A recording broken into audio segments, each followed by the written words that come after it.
شروع اللہ کا نام لے کر جو بڑا مہربان نہایت رحم والا ہے۔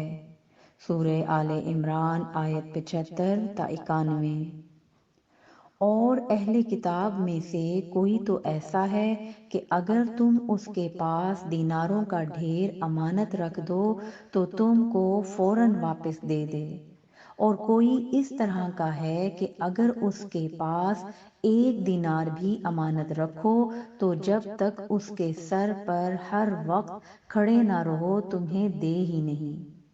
یہ اس لیے کہ وہ کہتے ہیں کہ امیوں کے بارے میں ہم سے مواخذہ نہیں ہوگا۔ یہ اللہ پر محض جھوٹ بولتے ہیں اور اس بات کو جانتے بھی ہیں۔ ہاں کیوں نہیں، جو شخص اپنے اقرار کو پورا کرے اور پرہیزگار بنا رہے تو اللہ بھی پرہیزگاروں کو دوست رکھتا ہے۔ جو لوگ اللہ کے اقراروں اور اپنی قسموں کو بیچ ڈالتے ہیں اور ان کے عوض تھوڑی سی قیمت حاصل کرتے ہیں، ان کا آخرت میں کچھ حصہ نہیں۔ ان سے اللہ نہ تو کلام کرے گا اور نہ قیامت کے روز ان کی طرف دیکھے گا اور نہ ان کو پاک کرے گا، اور ان کو دکھ دینے والا عذاب ہوگا۔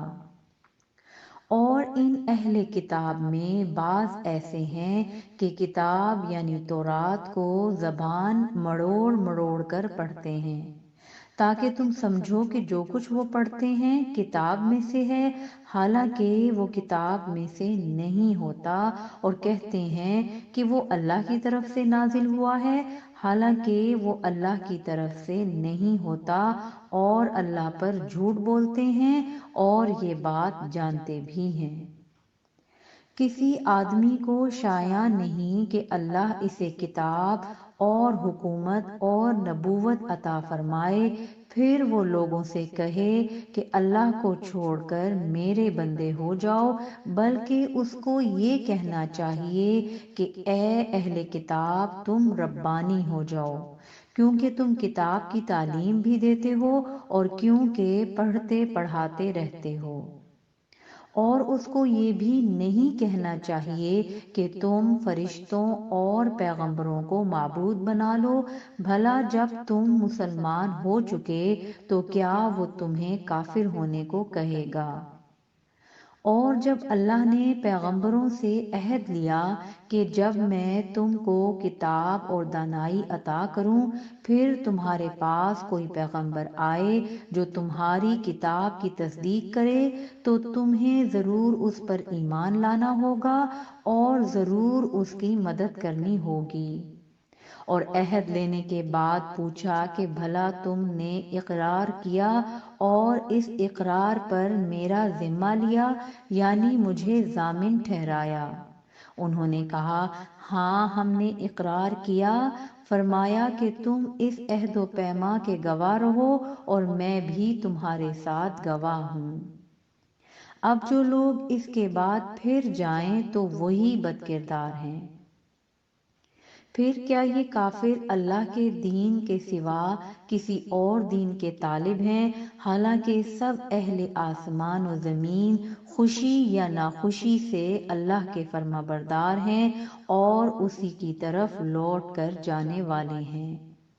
کہو کہ ہم اللہ پر ایمان لائے اور جو کتاب ہم پر نازل ہوئی اور جو صحیفے ابراہیم اور اسماعیل اور اسحاق اور یعقوب اور ان کی اولاد پر اترے، اور جو کتابیں موسیٰ اور عیسیٰ اور دوسرے انبیاء کو پروردگار کی طرف سے ملیں، سب پر ایمان لائے۔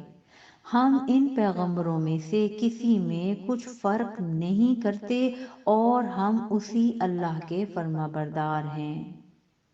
اور جو شخص اسلام کے سوا کسی اور دین کا طالب ہوگا وہ اس سے ہرگز قبول نہیں کیا جائے گا، اور ایسا شخص آخرت میں نقصان اٹھانے والوں میں ہوگا۔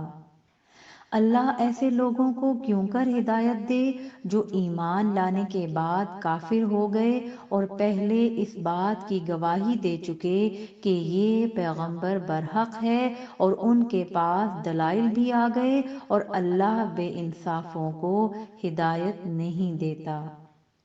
ان لوگوں کی سزا یہ ہے کہ ان پر اللہ کی اور فرشتوں کی اور انسانوں کی سب کی لعنت ہے، ہمیشہ اس لعنت میں گرفتار رہیں گے۔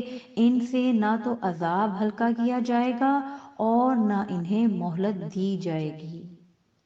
ہاں، جنہوں نے اس کے بعد توبہ کی اور اپنی حالت درست کر لی تو اللہ بخشنے والا مہربان ہے۔ جو لوگ ایمان لانے کے بعد کافر ہو گئے پھر کفر میں بڑھتے گئے، ایسوں کی توبہ ہرگز قبول نہیں ہوگی اور یہ لوگ گمراہ ہیں۔ جو لوگ کافر ہوئے اور کفر ہی کی حالت میں مر گئے، وہ اگر نجات حاصل کرنی چاہیں اور بدلے میں زمین بھر سونا دیں تو ہرگز قبول نہیں کیا جائے گا۔ ان لوگوں کو دکھ دینے والا عذاب ہوگا اور ان کا کوئی مددگار نہیں ہوگا۔